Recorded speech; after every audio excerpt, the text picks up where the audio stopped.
Donc alors, bonjour et bienvenue à cet événement organisé par Source. C'est notre premier événement. Le sujet du jour, ça sera les Design Language Systems ou DLS comme on va utiliser comme acronyme, et en particulier comment ils peuvent contribuer à améliorer et simplifier la collaboration entre les équipes design et tech. Voilà, pour cette première, on a la chance d'avoir la participation de BNP Paribas BCEF, donc Banque commerciale en France, avec qui on collabore chez Source depuis 2015. Donc pour les speakers du jour, on aura Elisabeth, qui est Head of Design chez BNP Paribas BCEF, et Nicolas, qui est Tech Lead Android aussi chez BNP Paribas BCEF. Voilà, merci d'avoir accepté notre participation et puis de venir avec nous aujourd'hui sur scène. Et côté Source, il y a Maxime Frère, qui est principal designer chez Source et qui a accompagné BNP sur la conception et le déploiement de ce Design Language System en 2022. Avant de laisser la parole aux intervenants, je vais préciser deux choses. Donc la session est enregistrée. Le replay sera disponible sur demande. Vous nous écrivez un petit mail à hello@source.paris. Et si vous avez des questions, vous pouvez les poser dans l'espace questions dans le logiciel Livestorm. On les gardera pour la session questions-réponses en fin du talk. Ou alors, au moment venu, vous pourrez lever la main et on vous passera la parole. Donc voilà, je vous laisse la parole, Elisabeth, Maxime et Nicolas. Merci Henri. Bonjour à tous. Donc moi je suis donc Elisabeth Derceville, je suis responsable du design de BNP. Donc c'est une équipe de 40 collaborateurs qui travaillent sur le design de BNP et d'Hello Bank, sur les clients et puis aussi les collabs.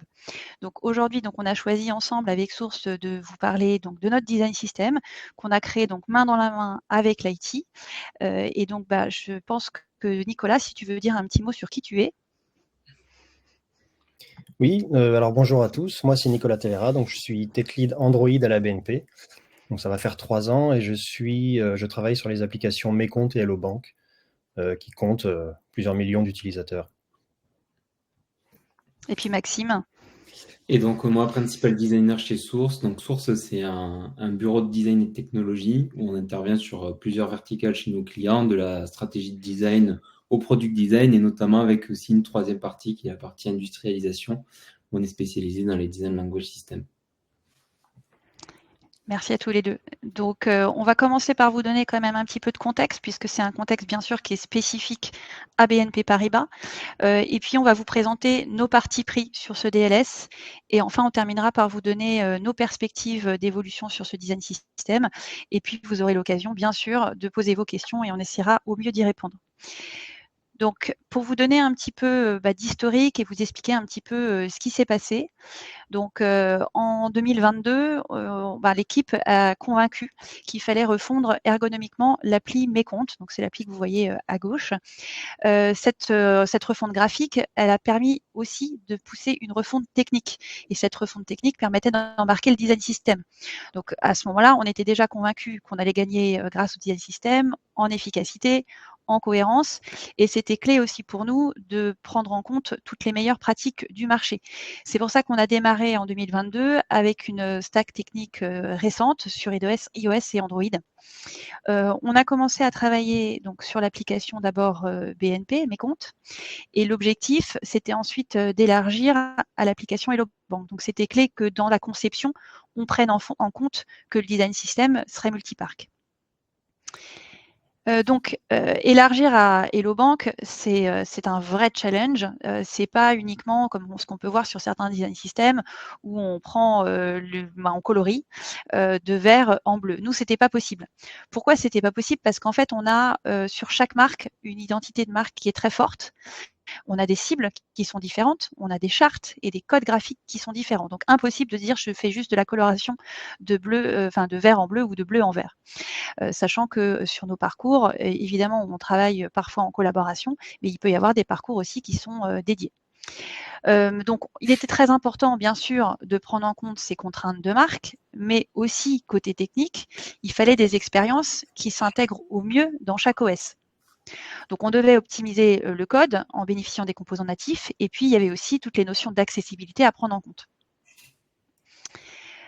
Donc, on a changé nos façons de travailler. Donc, changer nos façons de travailler, ça veut dire qu'il a fallu nous réorganiser. Donc, nous réorganiser au niveau de l'équipe design, bien sûr, et aussi au niveau de l'équipe IT. Donc, on n'a pas choisi un schéma organisationnel très classique, et je vais vous expliquer pourquoi. Puisque si je fais d'abord côté design, puis je passerai ensuite la main à Nicolas sur la partie IT, on a choisi côté design de créer une squad dédiée avec un PM dédié. Et cette squad, sa particularité, c'est qu'elle garde les pieds vraiment dans la prod. Donc c'est pour ça qu'on a des doubles rôles. Donc par exemple, nos lead visual design de la squad DLS, ils sont aussi lead brand des équipes BNP ou Hello Bank. Donc c'est pour ça qu'on a 2 lead visual designers et 2 lead brand, un côté BNP et un côté HB. Et puis de la même façon, on a 2 asset designers dans la squad et ces asset designers, ils sont aussi product designers. Donc ça veut dire quoi? Ça veut dire qu'ils sont aux premières loges pour arriver à comprendre les besoins d'évolution du DLS. Et c'est là toute notre force, c'est qu'ils travaillent sur ce design system, mais aussi dans la production. Et donc, ils nous aident évidemment à mieux comprendre ce qui se passe et ce qu'il faut faire demain. Et côté IT, Nicolas, je te passe la main. Oui, donc durant la phase de cadrage et de réalisation de notre design system, on était au sein d'une squad dédiée avec notamment 4 développeurs full-time par OS. Et une fois que le design system a été mis en place et que la squad a été dissoute, on s'est rapidement posé la question de la maintenance et des évolutions à réaliser dessus. Donc on a mis en place une squad qu'on a appelée la squad virtuelle, dans le sens où c'est pas une squad avec des devs à plein temps, mais plutôt une squad dans laquelle on retrouve plus qu'un seul TL par OS. Et dont le rôle, c'est de cadrer le suivi du design system et de répartir les évolutions dans les autres squads en fonction des besoins de chacune et aussi de leur capacité restante par rapport à leur propre backlog. Et puis, pour montrer la réussite du projet, parce que sans vouloir vous donner la fin, le projet est réussi, on a besoin d'indicateurs de performance. Donc ces indicateurs de performance, ils sont clés, mais je pense que vous avez peut-être tous la même problématique que nous, c'est pas si facile à mesurer en design. Donc, on avait besoin, nous, de montrer l'amélioration de l'efficacité et de la qualité pour pouvoir tout simplement continuer à investir, puisque on est une boîte évidemment qui est drivée par les résultats, et donc on a besoin de montrer quand un sujet a besoin de budget qui va rapporter. Et donc, on a besoin d'arriver à démontrer cette efficacité et l'amélioration de la qualité. Donc, pour ça, on a mené des études. Donc, pour la partie efficacité d'abord, ce qu'on a fait, on a fait un côté design, on a fourni à nos designers donc des écrans simples, des écrans plus standards, des écrans plus complexes, et on leur a demandé le temps de conception de ces écrans avec ou sans design system, donc le avant-après, pour estimer finalement combien de temps on avait gagné grâce à ce design system. Et la bonne nouvelle, c'est que côté design, on gagne de 38 à 58% de temps de conception de nos maquettes. Donc c'est assez énorme et évidemment, ça nous pousse à continuer dans cette direction. Et puis côté IT, Nicolas? Et voilà, et donc dans le même sens, côté tech, en se basant sur l'historique des tickets Jira avant et après la mise en place du design system et en les comparant, on a pu estimer un gain de temps de 50% pour un écran simple, 60% pour un écran standard et 62% pour un écran complexe. Et donc, on va voir juste après que c'est également une grande source de satisfaction côté dev. Oui, parce qu'il est difficile aussi de quantifier l'amélioration de la qualité. Donc, si on voit sur le slide suivant, on a aussi mené une enquête quantitative. Donc, on a pris un panel significatif de l'équipe design et IT, tout simplement, et on leur a posé pas mal de questions. Et on a maintenant la preuve que cette amélioration, elle est très fortement perçue par l'ensemble de l'équipe design et IT. Donc, on est assez enthousiaste parce que le DLS, comme vous pouvez le voir, ça a amélioré le travail quotidien de nos équipes pour 93% d'eux. La qualité, pareil, ils considèrent à 96% que la qualité est améliorée. Et le meilleur, c'est que 93% de nos équipes recommandent le DLS. Et ça, c'est clé, puisque ça permet de diffuser le DLS sur d'autres projets. Et puis, ça permet de démontrer que notre DLS, il est adopté par nos équipes. Donc, c'est évidemment très bon signe pour la suite, puisque notre objectif, c'est de le maintenir, mais aussi de le faire évoluer. Donc, on a besoin de cette adhésion des équipes. Donc maintenant, on va rentrer dans des détails un peu plus techniques et je vais laisser la parole à Maxime et Nicolas pour rentrer un peu plus dans les détails du code comme source de vérité. Voilà, ben, comme l'a dit Elisabeth, on avait deux partis pris qui sont super importants et qui ont drivé un petit peu la manière dont on travaille et la manière dont on livre sur ce projet. Et le premier, c'est le code comme source de vérité. Du coup, on va vous expliquer à chaque fois les raisons de ce parti pris, les impacts que ça a eu. On va rentrer un petit peu aussi dans les challenges. Donc, le parti pris numéro 1, pourquoi? Parce qu'en fait, tout simplement, les utilisateurs, ils ont du code dans les mains. Ils n'ont pas nos maquettes Figma. Donc, nous, on doit s'assurer que ce avec quoi ils interagissent au quotidien fonctionnent bien et répondent à la qualité et aux exigences qu'on peut avoir côté design. Ensuite, les capacités des softwares de design, ils restent quand même limitées. Pour tous ceux qui travaillent sur des design language systems ou qui travaillent sur du produit digital en général, on va voir que il y a vraiment des limites par rapport à ce qu'est capable de faire le code en termes de calcul, en termes de typographie, etc. Donc, on va voir que vraiment ces limites-là, et le seul moyen de le voir, c'est de voir comment ça se comporte, c'est dans le code.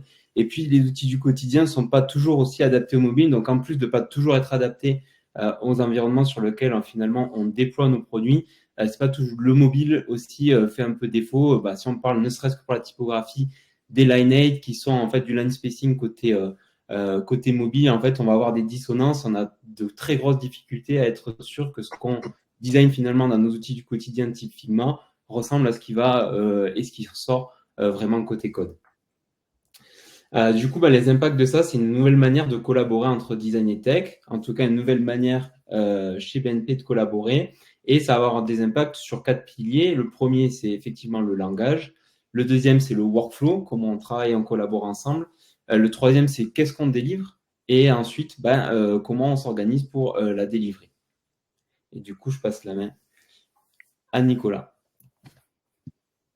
Oui, donc durant la phase de cadrage, on a fait beaucoup d'ateliers, notamment pour s'assurer d'être aligné entre tous les profils, pour avoir un langage commun et sans ambiguïté pour la suite. Donc typiquement, pour ce qui est du vocabulaire, pour parler des composants, on peut voir qu'entre le web, iOS et Android, on a parfois 3 termes différents pour désigner une même chose.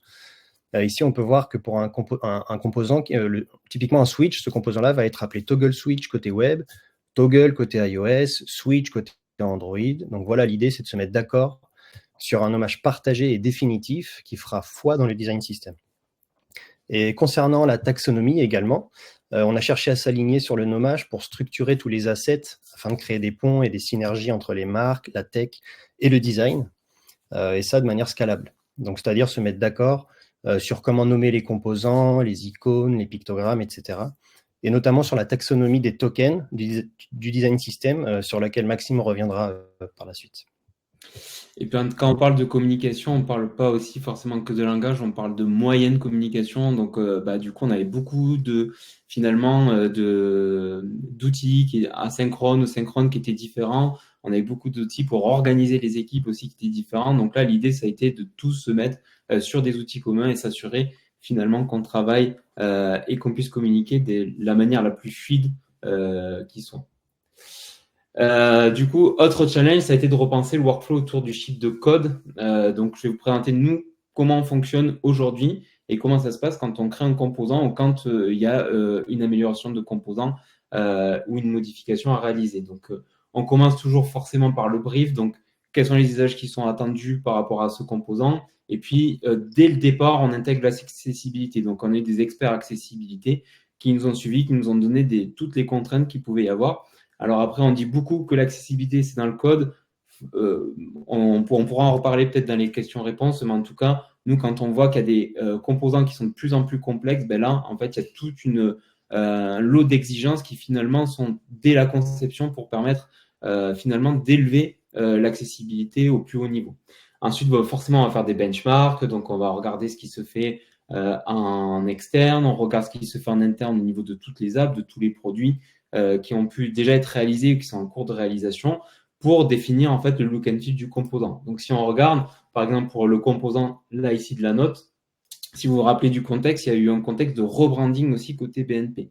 Donc, en fait, on se retrouve avec ces centaines d'itérations pour essayer de trouver comment ça a fonctionné, comment ça s'intègre au niveau des marques, quels sont les différents comportements, quels sont les différents attendus, quels sont les composants qui vont avoir une dépendance justement avec ce composant-là, quels sont les différents types de propriétés, comment ça pourrait fonctionner au niveau de plusieurs marques. Une fois qu'on a fait ces premières itérations, on va forcément de suite très rapidement partager avec les équipes techniques. Et en fait, on a mis en place des rituels qui nous ont permis aussi, à force d'échanger, nous aussi, côté design, de réfléchir comment eux, ils réfléchissaient, ils auraient conçu le composant, ce qui a permis au fur et à mesure d'accélérer nos phases d'itération. On a cette phase d'affinage aussi, où, du coup, à partir de ces échanges-là, on va commencer à réviser ce composant. Et puis ensuite, on a une validation qui est design et tech. Donc là, on valide côté design que ce soit correspondre aux standards, aux exigences en termes de comportement, en termes de visuel, en termes d'intégration de la charte. Et aussi côté technique, on s'assure que c'est bien comme ça qu'il l'aurait construit, de telle manière et avec telle propriété, qu'est-ce qu'on appelle un mode, une propriété, une variante, etc. À partir de ce moment-là, c'est là où on crée les design tokens. Donc, les design tokens, on va y revenir. On a un système qui est assez complexe. Et du coup, à partir de ces design tokens dans la source de vérité, une fois qu'on a fait ça, on crée, nous, les spécifications. Donc là, on n'a pas un asset Figma qui est figé, utilisable par les designers. Ce qu'on fait dans Figma, finalement, ces spécifications. Et ces spécifications, ensuite, elles vont servir au développement. Mais ça, en gros, c'est quelque chose sur lequel nous, on ne s'appuie pas ensuite pour être réutilisé. En tout cas, on ne fait pas du pré-work dans Figma à partir de ce moment-là. Donc, comme vous le voyez, on met tous les design tokens qui sont nécessaires pour chaque case study et chaque variante. Donc, on peut avoir pour des composants les plus complexes, comme vous voyez à gauche, finalement des kilomètres de spécifications. Mais en tout cas, là aussi, on s'est accordé avec l'équipe tech pour qu'ils aient des spécifications qui soient le plus carré possible, le plus descriptif possible et qu'ils aient plus qu'à prendre ces spécifications pour développer avec le moins finalement d'aller-retour pendant la phase de développement. Donc du coup, la phase de développement se passe, et donc du coup, on passe en phase de recette. Donc là, on review et on va vous montrer, ça fait partie aussi des challenges, comment on fait la recette sur du natif. On repasse du coup finalement en dernière validation pour s'assurer que tous les refinements qu'on a pu faire sont conformes et sont revalidés par les autorités et les instances. Et c'est qu'à ce moment-là qu'on va intégrer les assets dans la librairie de design. Et donc là, la librairie de design, ce que vous voyez, on va vous en reparler aussi sur le pipeline qu'on a. Mais en fait, les design tokens sont à l'identique que ce qui est injecté dans le code et dans les spécifications. Et ensuite, sont déportés sur les composants qui sont construits d'une manière qui fait qu'on est le plus ISO avec le code en termes de structure, en termes de nommage, en termes de stack, en termes de size, etc. Même si effectivement on a quelques difficultés et il y a quelques propriétés qu'on ne peut pas mettre là-dedans, mais en tout cas, on essaie d'avoir la chose la plus ISO possible. Et là, il faut quand même souligner le travail qui est quand même dantesque finalement des équipes design, de la première phase où ils doivent récupérer tous les use cases, de toutes les définitions, de toutes les validations, des spécifications qui sont extrêmement détaillées, et ensuite un travail énormément important sur la structuration de cette librairie. Et d'ailleurs, cette structuration, elle peut paraître parfois un petit peu overkill, mais on va voir par la suite que nous, ça nous permet d'industrialiser encore plus vite et encore plus fort par derrière avec d'autres solutions. Et puis, une fois qu'on a fait ça, on fait la documentation. Une fois qu'on a dû documenter, c'est là où on va publier le composant et qu'il est disponible pour être utilisé dans les différentes équipes. Et donc, lors de la définition d'un nouveau composant, on a travaillé en collaboration entre design et tech afin de chercher à satisfaire le design en restant au plus proche possible du natif. C'était ça aussi l'idée. Et donc, le but, c'était de s'assurer de la réalité des composants natifs pour pouvoir valider ou invalider une proposition et s'adapter au mieux à la cible. Donc, pour ça, on commence par regarder ce qui est défini dans le design kit de Material 3 et on cherche à confirmer ça avec les documentations côté Android et iOS. Après, il y a aussi le cas où techniquement tout est réalisable, mais où il reste une incertitude sur la bonne pratique d'utilisation d'un composant natif. Alors là, on peut aussi aller voir les autres applications pour essayer de comprendre de quelle manière un composant doit être utilisé. Donc, je pense par exemple à une barre de recherche dans un formulaire qui ouvre un nouvel écran de recherche dans lequel on retrouvera cette barre de recherche et les résultats. Est-ce que c'est la même barre qui se déplace d'un écran à l'autre, ou est-ce que c'est une barre qui fait office de bouton en fait et qui va déclencher l'ouverture d'un autre écran dans lequel on retrouvera la vraie recherche? Et enfin, on a la dernière option, c'est tout simplement de tester directement en réalisant un POC, donc un Proof of Concept, pour valider ou non une hypothèse. Donc, que ce soit les capacités réelles d'un composant natif. Des fois, il subsiste des doutes, on a besoin de vérifier vraiment dans le code comment ça se comporte. Ou bien même la possibilité de réaliser un composant qui dépasse un peu les possibilités du natif sans s'ajouter trop de contraintes. Typiquement, l'exemple qu'on voit, c'est le slider avec des tics d'Android qui ne permet pas d'afficher, de mettre des couleurs spécifiques comme on le voulait, qui ne permet pas de mettre des valeurs en dessous alignées comme on le voulait. Donc, on va essayer de faire un code, pas forcément aller jusqu'au bout, mais juste voir ce que ça peut donner. C'est-à-dire qu'on n'a pas envie de réinventer la roue. Donc voilà, on va vérifier un peu qu'est-ce qu'on peut obtenir avec le natif, avant tout.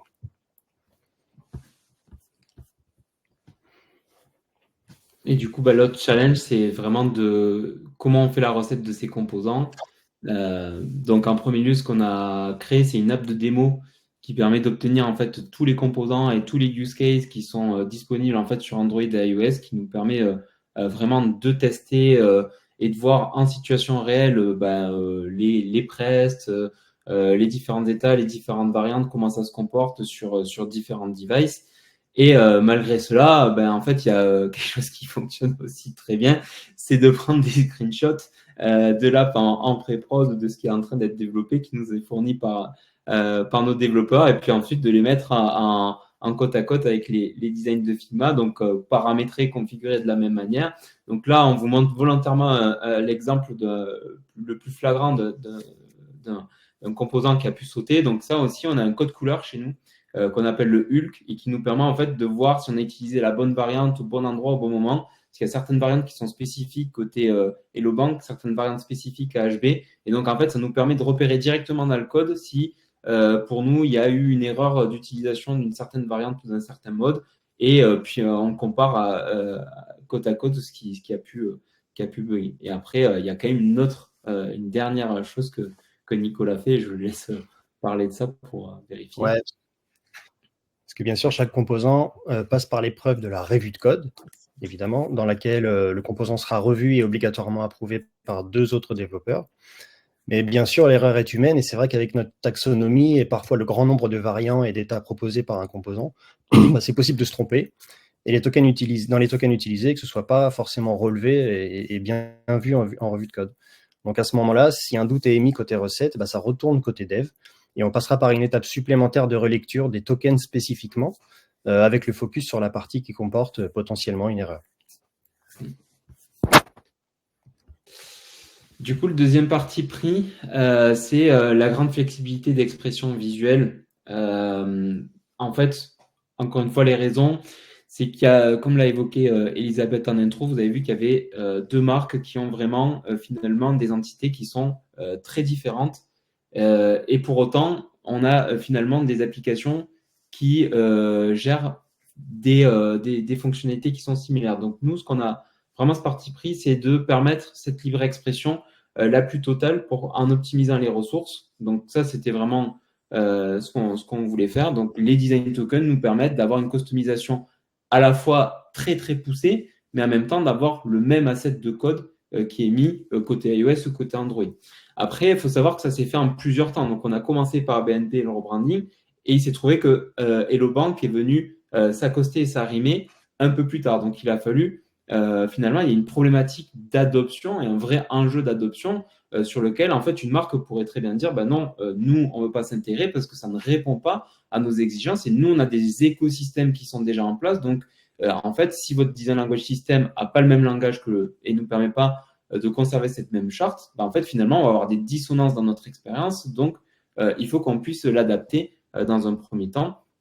Et puis aussi, la troisième raison, c'est que finalement, on voulait, souvent, on a des changements de décision en termes de design, sur que ce soit des petits changements, que ce soit des grands changements à l'échelle, que ça puisse être des couleurs, des typographies, ou que ça puisse être ne serait-ce que l'introduction de shadow sur certains composants. En fait, on voulait se donner une capacité qui est pilotée par le design. Et en fait, avec l'intégration de cette complexité directement dans les composants, ça a évité, avec notre source de vérité, ça permet d'updater partout sans forcément une intervention directement dans le code. Ce qui alourdit un petit peu le composant, mais qui est un parti pris, et on l'a vu au fur et à mesure depuis 2 ans, qui nous a souvent sauvé pas mal de temps.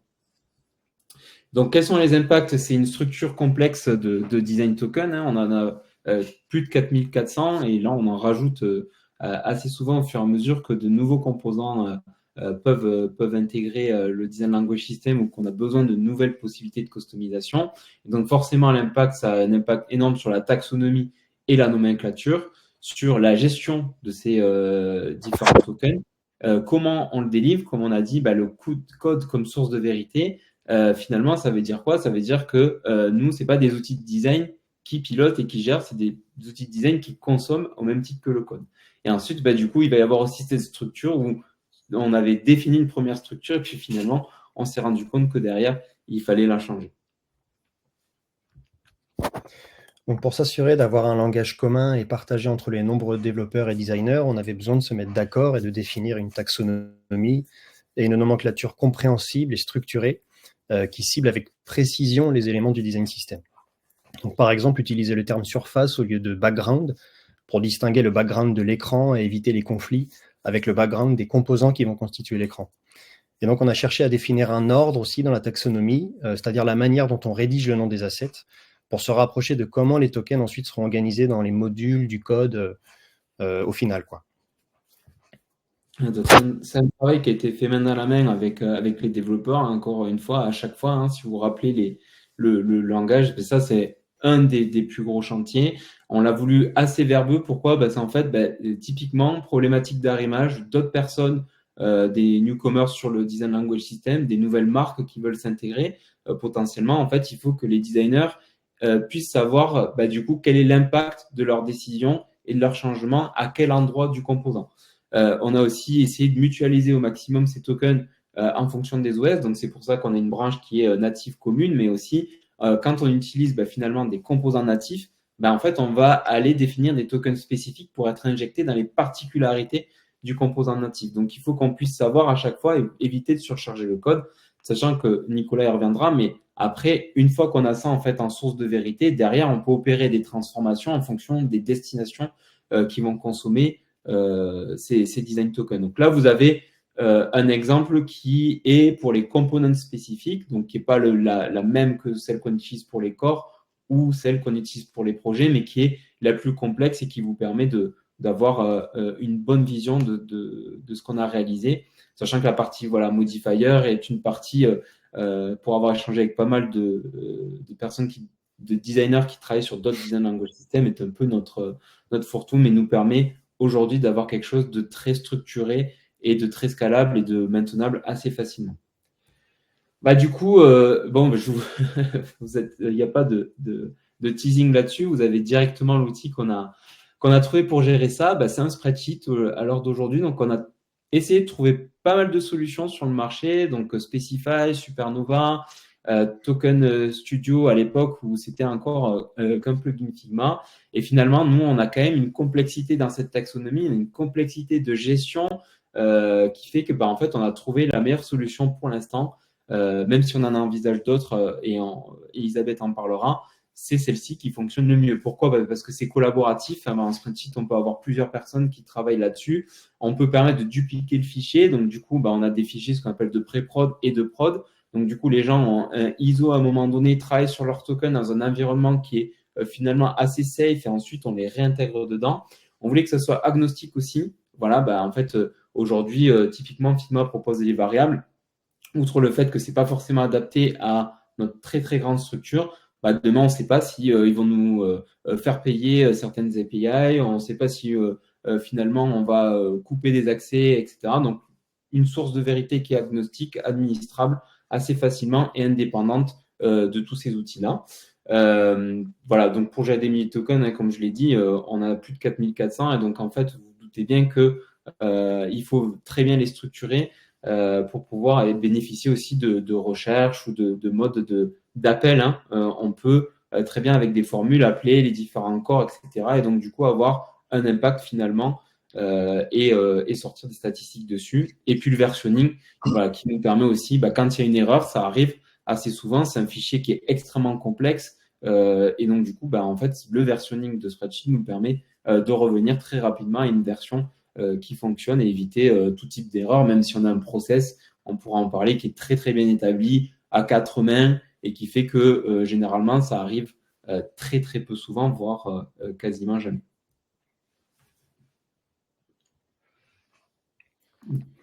Voilà, donc une fois que les tokens sont renseignés dans le spreadsheet, on a mis en place un pipeline pour automatiser leur déversement dans les différents outils. Donc ça se présente de la manière suivante. On a notre source de vérité qui est le spreadsheet avec tous les tokens. Et nous, on va lancer une automatisation qui se déclenche à la main. Donc pour ceux qui connaissent un peu, c'est une GitHub Actions. Donc c'est une automatisation qui se déclenche avec un clic sur GitHub et qui va faire tout le travail d'aller chercher tous ces tokens, de les transformer en JSON. Et à partir du moment où ils ont été transformés en JSON, on a une première étape qui est de les passer dans un outil qui s'appelle Style Dictionary pour nous générer nos classes qu'on va ensuite importer dans les projets, dans le code même.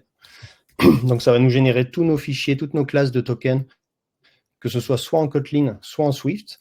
Et ensuite, ça nous crée des branches que nous, on va builder pour vérifier que tout se passe bien, puis ouvrir une pull request pour faire valider la mise à jour des tokens dans le code. Et la deuxième version, c'est d'utiliser ce JSON pour le passer dans une moulinette qui va les déverser directement dans Figma. Donc ça, c'est encore un travail qui est en cours de réalisation.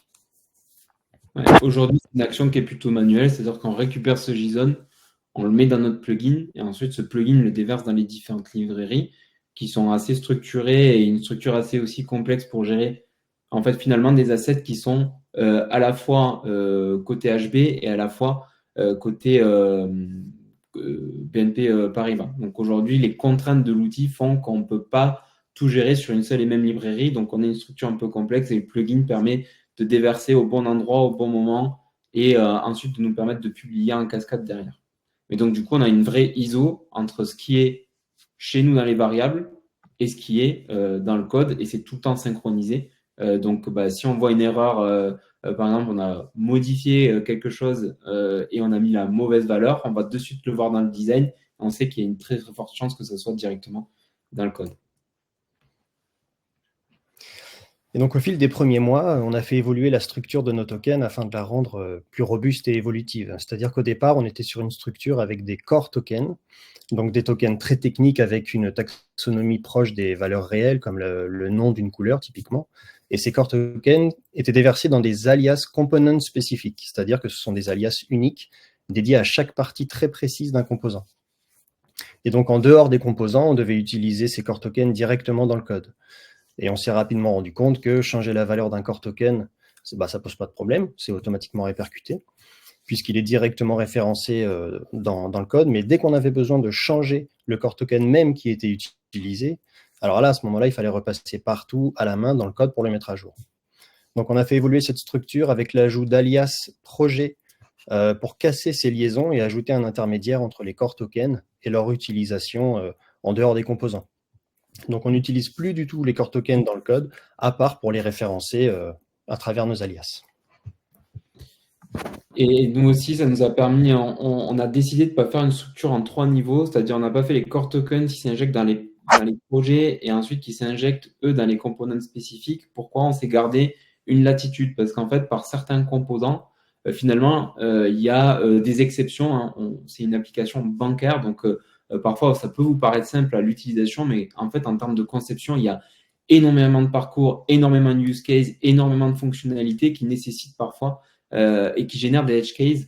Donc, on a vraiment les projets qui sont utilisés par les designers. Ils ont accès qu'à ça, finalement, de notre côté. Et donc, du coup, eux, ça leur donne un ensemble de règles qui sont assez structurées. Surface brand bold, surface brand soft. Et ensuite, ils ont des textes qui sont bien associés à cette structure-là, ce qui leur permet d'éviter des erreurs et nous de s'assurer des contrastes. Et après, on a les composants spécifiques où là, nous, on peut aller chercher finalement dans nos core tokens des valeurs qui sont différentes, soit qui ne sont pas utilisées côté projet, soit créer certaines exceptions, mais qui sont nécessaires à cette stratégie finalement d'industrialisation.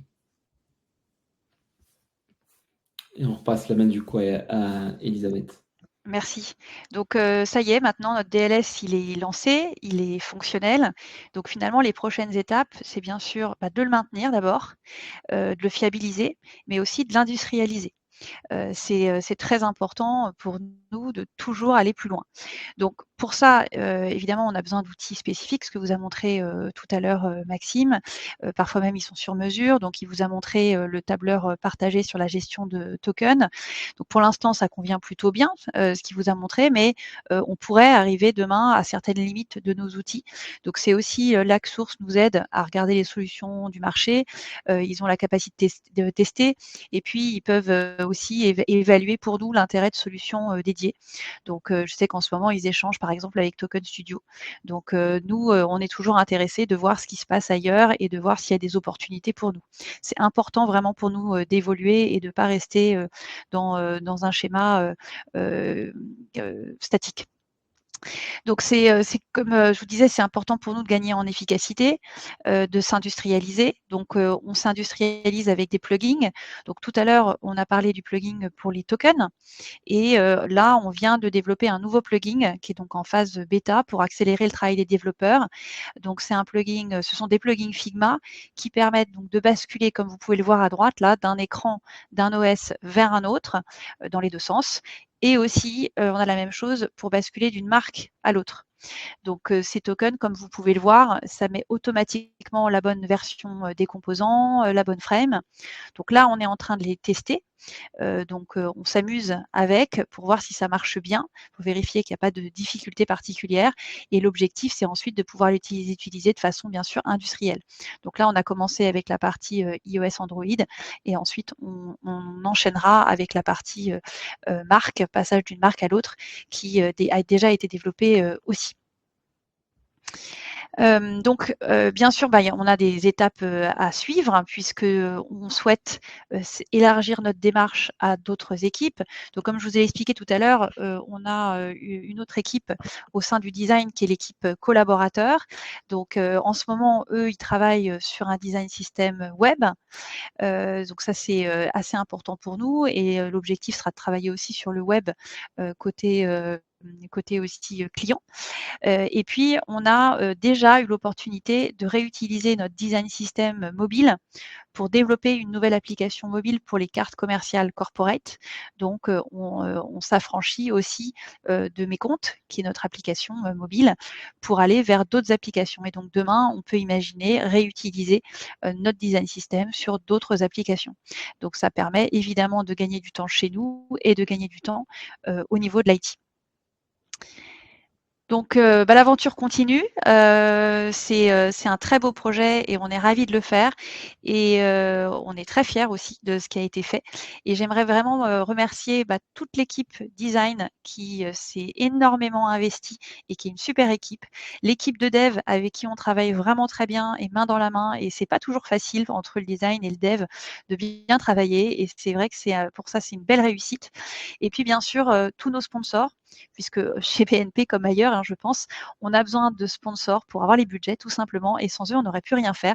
Donc bien sûr, on compte encore sur eux pour continuer d'investir sur ce design system. Donc je pense que maintenant, il est temps de passer aux questions. Donc je ne sais pas s'il y a des questions dans le fil de discussion, mais on est tous là pour répondre à vos questions qui auraient pu avoir lieu pendant l'échange.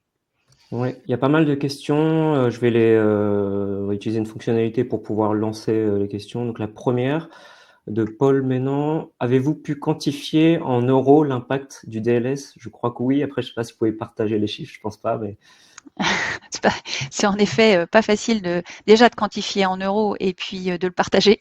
Donc on va pas pouvoir le partager. Il y a des estimations qui sont faites puisqu'on a réussi à quantifier le gain d'efficacité. ok.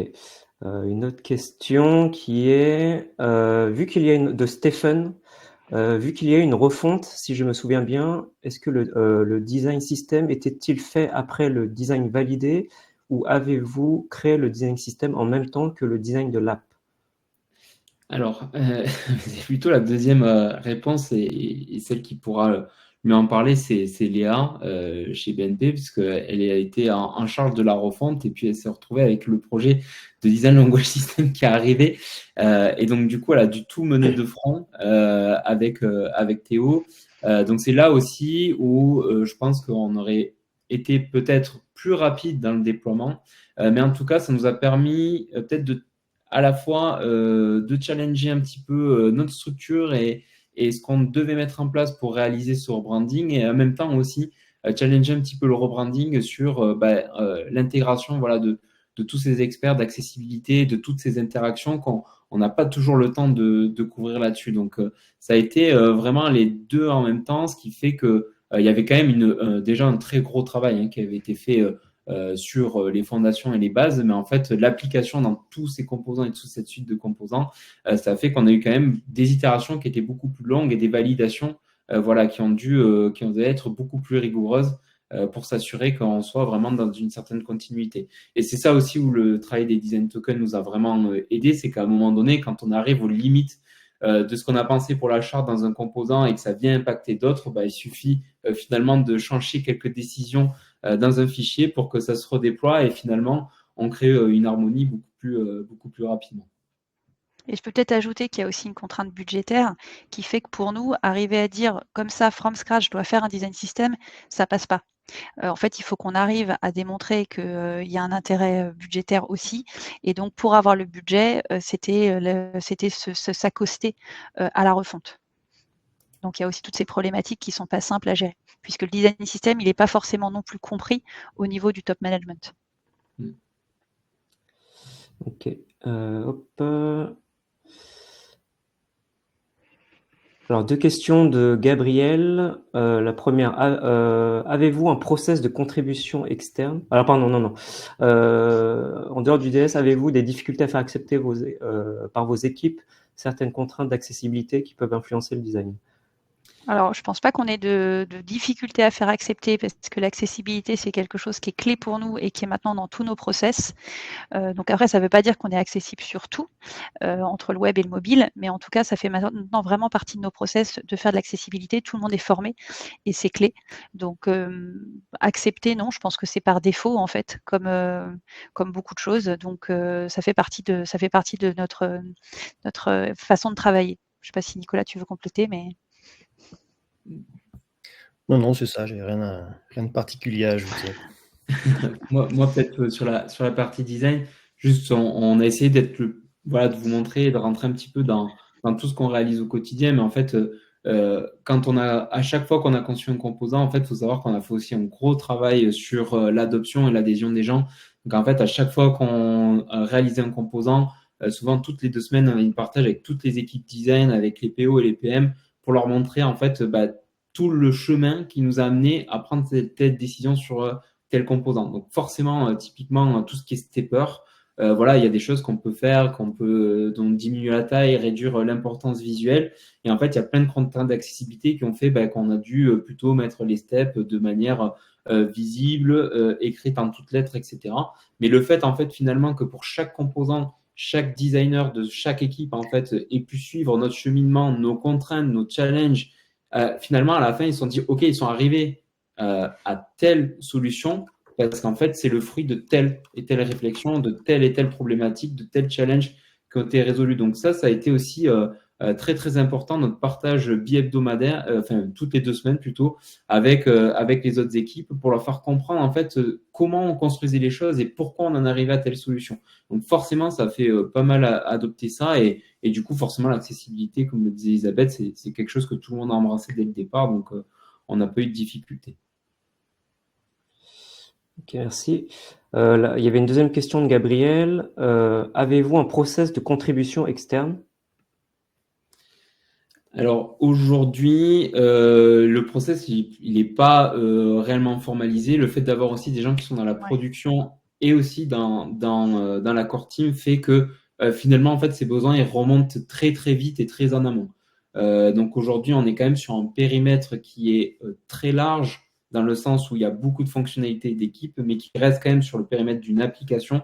Donc en fait, ce pied finalement dans la production nous permet de suite de détecter les choses, de le remonter, puisque Léa et Margot sont dans toutes les validations des écrans, des parcours, des journées. Donc ça permet aussi déjà d'anticiper et de voir s'il y a des gens qui en fait ont pas compris ou n'ont pas détecté un composant existant qu'ils pourraient utiliser. Et si on voit qu'il y a un besoin, en fait, il est déjà remonté dans nos points de synchro. Donc globalement, les designers qui sont sur projet ont ont très peu en fait de travail à réaliser. Ça, c'est aussi quelque chose qu'on voulait, c'est que la charge ne soit pas remplir des formulaires, montrer et prouver l'intérêt du composant, etc., etc., pour le faire remonter dans le design language system. Là, en fait, on a des gens qui le voient au quotidien, qui l'apprécient de suite dès les premières itérations, les premiers échanges, et dès qu'on détecte finalement une opportunité, ça remonte dans notre boucle-là. Donc, c'est ce qui nous permet de fonctionner comme ça. On ne l'a pas formalisé, mais en tout cas, c'est comme ça que ça fonctionne aujourd'hui. Ça fonctionne plutôt très bien. Plutôt bien.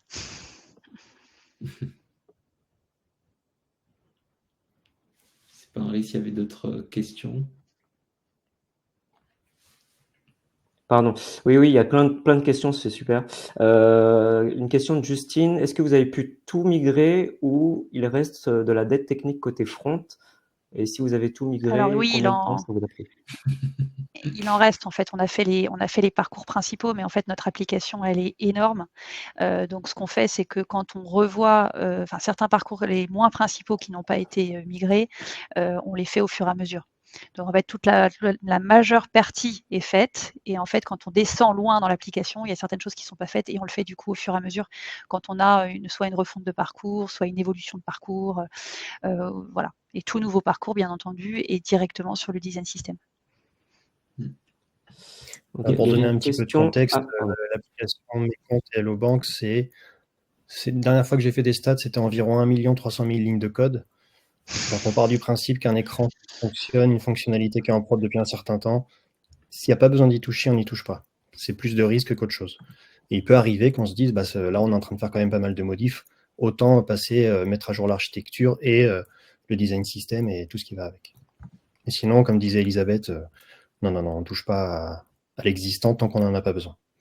Puis peut-être pour ajouter quelque chose d'intéressant, c'est le côté HB. En fait, il n'y a pas de refonte totale de l'app comme il peut y avoir côté BNP Paribas. Donc en fait, aujourd'hui, les design tokens nous permettent de mettre ce code commun finalement à la charte de ce qui existe aujourd'hui. Donc s'intégrer pleinement dans les parcours et d'avoir le moins de disruption visuelle là-dessus. Mais en fait, l'équipe envisage déjà une refonte visuelle, mais avec une stratégie d'implémentation. C'est-à-dire qu'en gros, quand le design language system va être implémenté dans à peu près 80% des parcours, à ce moment-là, en fait, grâce au design token, on va refondre finalement une partie de l'application en termes de visuel et de charte grâce à cette stratégie d'implémentation. Mais dans un premier temps, c'est ISO à ce qui se fait, c'est techniquement différent, et quand le taux de couverture est suffisant, on va pouvoir basculer et avoir une liberté de décision visuelle plus importante et rapide. Okay. Je prends une question qui était dans le chat. Est-ce que plusieurs personnes ont parlé de chromatique. Est-ce qu'on utilise ça? Est-ce que vous utilisez ça pour la review pour la review? Non, moi je connais pas, mais on est preneur parce que de pas mal d'outils de review, parce que c'est vraiment une partie sur laquelle on avait notre bench date quand même d'un certain moment, et donc là on a installé des méthodologies, mais c'est vrai qu'on n'a pas review sur le natif des éléments qui nous permettent d'être plus efficaces là-dessus. Donc si vous en avez, n'hésitez pas à vraiment nous les proposer, c'est des choses qu'on étudiera dans les prochains jours. Ouais, dans le chat, il y a eu pas mal de personnes qui ont échangé sur Chromatic, apparemment était une bonne solution pour la review. On va prendre une autre question qui est de François. Est-ce que vous allez redévelopper les composants mobiles pour le web ou refaire un DLS vraiment différent? On va être obligé de faire un DLS différent. Après, on réutilisera forcément le travail qui a été fait en revanche. Et après, ce qu'il faut savoir, c'est que même si on n'a pas de design system sur le web aujourd'hui, on crée des librairies qui demain nous simplifieront énormément la tâche. Donc on n'a pas de design system en tant que tel dès aujourd'hui, mais pour autant on travaille dans cette direction pour que le moment où on a le budget, ça soit beaucoup plus facile d'avancer dans cette direction avec l'équipe IT. Il y a des enjeux aussi qui sont différents pour travailler sur le côté collaborateur. Il y a cette identité de marque cet enjeu, il existe beaucoup moins puisqu'on est côté collaborateur, on a plus un enjeu de mutualisation forte. Donc en fait, on a une technologie qui est différente. Donc en fait, on va utiliser d'autres finalement technique. Ce qu'on fait, c'est comme l'a dit Elisabeth, c'est surtout le socle de base, en fait, les core tokens qui ont été pensés de manière assez large pour pouvoir être finalement utilisés quasiment partout. Et ensuite, après, par contre, les couches de niveau supérieur vont, elles, s'adapter en fait aux besoins finalement du périmètre sur lequel cette branche de DLS intervient. Donc, il y a le collaborateur qui a certains enjeux, il y a le web qui est beaucoup plus client, qui est beaucoup plus fortement lié au mobile, mais qui ne dispose pas des mêmes technologies, qui va être aussi avec d'autres challenges qui sont le responsive, qui sont multi-écran. Et là, le nombre de résolutions aussi d'écran qui est assez démentiel. Et donc, on va adapter là-dessus, mais en tout cas, le socle qu'on a bâti de premier niveau et de fondation est assez solide pour aujourd'hui être déployé sur plusieurs dimensions. La question suivante, c'est Malik. Comment avez-vous réussi à mettre en place une gouvernance unique pour le design system en faisant collaborer des équipes différentes? C'est parce qu'on est très fort. Non, mais parce qu'on a tout simplement, on a fait en sorte avec l'IT de se parler, d'avoir. Déjà, il y avait un désir commun. C'est pas un choix du design ou un choix de l'IT de partir vers le design system, c'était vraiment un désir commun de le faire. Et donc à partir de là, on a travaillé ensemble. Donc oui, les équipes sont différentes. On est dans des équipes, nous on est dans ce qu'on appelle le centre d'expertise digitale. L'IT est ailleurs, donc on n'est pas ensemble au niveau de l'équipe. On n'a pas forcément le même management, mais pour autant le désir était le même, l'intérêt était commun. On savait que ça nous ferait gagner du temps aux deux. Donc en fait, à partir du moment où les deux y ont un intérêt, bah, c'est quand même tout de suite beaucoup plus facile. C'était pas le design qui avait un intérêt et qui utilisait l'IT ou l'inverse. C'était un objectif commun avec des avantages aussi dans les deux équipes. Donc ça a été finalement pas toujours simple évidemment, mais relativement facile quand même parce que la même envie quoi. Puis on a une approche très bottom-up aussi. Du coup, on a commencé par le bas. Puis après, au fur et à mesure que ça s'est structuré et s'est scalé, avec Elisabeth, on a travaillé sur aussi l'operating model pour pérenniser tout le travail qui a été réalisé et qui vient du coup se mettre à plusieurs niveaux. Mais effectivement, tout le monde chez BNP, chaque fois qu'on présente le design language system, souvent c'est plutôt des gens qui veulent s'arrimer et qui ont surtout l'envie de collaborer. Ça, c'est ce qui m'a le plus étonné. C'est vraiment les gens sont pas là en disant je vais faire la même chose chez moi. C'est plutôt qu'est-ce que je peux prendre de chez vous, comment je peux venir avec vous, qu'est-ce que je peux faire pour bénéficier de ça et qu'est-ce que je peux apporter. Et donc cette collaboration et cet esprit collaboratif qu'il y a là-dedans, ça nous permet vraiment aussi, ça nous ouvre des portes et des solutions très rapides. Sur la même thématique, une question de Sindel. Avez-vous réussi à utiliser le même outil pour les équipes design et dev concernant les backlogs, etc.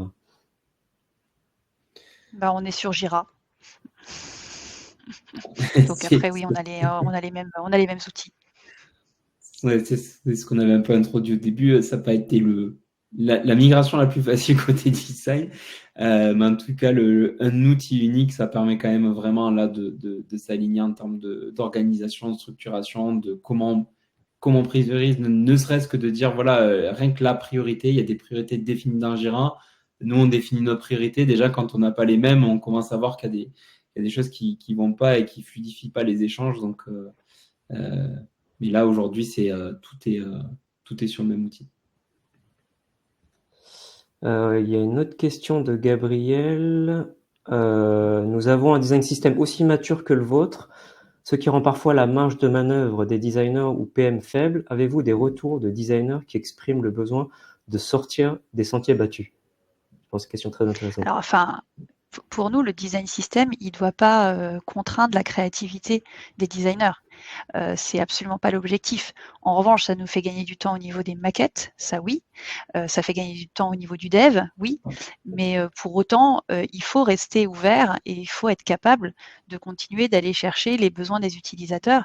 Et donc, c'est pour ça aussi que pour nous, la maintenance et les évolutions du design system est aussi clé, puisqu'on ne va pas créer des composants à tout va pour le moindre besoin. En revanche, s'il y a un besoin de nouveaux composants, bien évidemment qu'on va l'étudier et qu'on va le mettre en place. Donc non, il n'y a pas de réduction de marge de manœuvre, et au contraire, nous, toute la phase amont d'accompagnement des PO, d'accompagnement des métiers, elle est clé. Pour nous, c'est important d'être de plus en plus au niveau de la vision, de les accompagner pour définir leurs besoins de demain, les fonctionnalités de demain, faire évoluer les fonctionnalités actuelles. Donc je dirais non. Oui, puis même on s'est donné un objectif d'avoir 70% à peu près des écrans des parties d'écran qui sont design language system, et 30% qui sont justement à répondre à des besoins très spécifiques, à des momentum, à des expériences un peu signature dans l'application. Et on a toujours structuré le design language system pour faire en sorte de fournir des assets qui permettent de construire des composants et des écrans, plutôt que d'essayer de tout templétiser. On s'est très, très, très vite limité en termes de qu'est-ce qu'on contraignait et qu'est-ce qui rentrait dans le DLS. Et aujourd'hui, on se voit plus comme un facilitateur pour créer des pages, des nouveaux composants ou des nouvelles expériences, que finalement une espèce d'outil de gouvernance qui vient standardiser ou uniformiser ça. Et ça aussi, ça a été dès le départ les principes qui ont été posés dans cette construction. Et puis on est dans la banque, des contraintes, on en a. Donc si on se rajoute en plus des contraintes au niveau des designers en disant tous les besoins ne peuvent pas être pris parce que le design system ne permet pas, c'est pas possible. C'est vraiment clé qu'on soit capable de s'ouvrir, d'aller voir ce qui se passe ailleurs, d'être aussi à la pointe de ce qui se passe sur d'autres marchés et autres. Donc non, on ne peut pas se permettre de se limiter parce qu'il y a un design system. C'est vraiment pas l'objectif. Okay, il nous reste 3 minutes. On a encore pas mal de questions. J'essaie de sélectionner. Donc, une de Sharon. Comment s'articulent concrètement les différentes couches de tokens?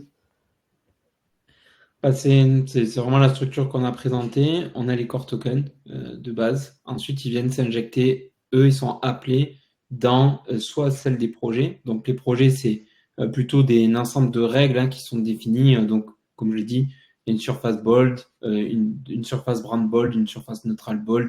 Et bien par-dessus, il y a des tokens de texte, de icônes, de borders qui sont associés pour garantir l'accessibilité et une cohérence visuelle. Et après, ils sont déversés dans les components spécifiques qui, eux, vont vraiment être déployés uniquement dans un composant avec une complexité qui est beaucoup plus forte, et du coup une customisation qui est à la main finalement des leads visual design côté DLS. Ok, puis je pense la dernière de Michael. Est-ce que le DLS a un pouvoir sur la livraison de projet roadmap? Par exemple, si le livrable n'est pas cohérent avec le DS, est-ce que le projet est KO? Alors, je ne pense pas que ça puisse arriver que le livrable ne soit pas cohérent avec le design system, parce qu'on a en fait toute une série de rituels qui font que les designers, déjà, ils savent très bien comment utiliser le design system, et ils sont en lien avec la squad design system qui, en plus, a un pied dans la prod. Donc, au final, ça ne me semble pas possible en fait de se retrouver avec un livrable non cohérent. Ok. Bon, je pense qu'on va terminer. On va prendre les dernières minutes pour conclure la session. Je ne sais pas si vous avez des choses à rajouter, Maxime, Nicolas, Elisabeth. Merci à tous d'être venus et de nous avoir écoutés. Et on est preneurs d'idées, puisqu'il semblerait que, je ne vois pas le chat, mais il semblerait qu'il y a des choses intéressantes. Donc nous, on prend toutes les idées parce que, en plus, on est une boîte agile. Donc on souhaite justement se développer et utiliser les meilleures pratiques du marché. Donc si vous avez des idées, on prend. Juste côté replay, donc on a activé quelque chose, a priori le replay va être envoyé aux personnes qui sont inscrites automatiquement, donc juste après l'arrêt de la session, il y aura un replay qui sera disponible. Puis voilà, si vous avez des questions pour Source, vous pouvez nous contacter à hello@source.paris. Et voilà. Et puis Nicolas et moi, on est sur LinkedIn, donc pas de problème, Oui, vous pouvez nous contacter sinon aussi. LinkedIn, effectivement, Maxime, Nicolas, Elisabeth. Voilà. Je vous remercie d'avoir passé cette heure avec nous, et puis à très bientôt. Et puis merci Source pour avoir organisé. Avec plaisir. Avec plaisir. Merci à vous pour votre participation. Merci à tous.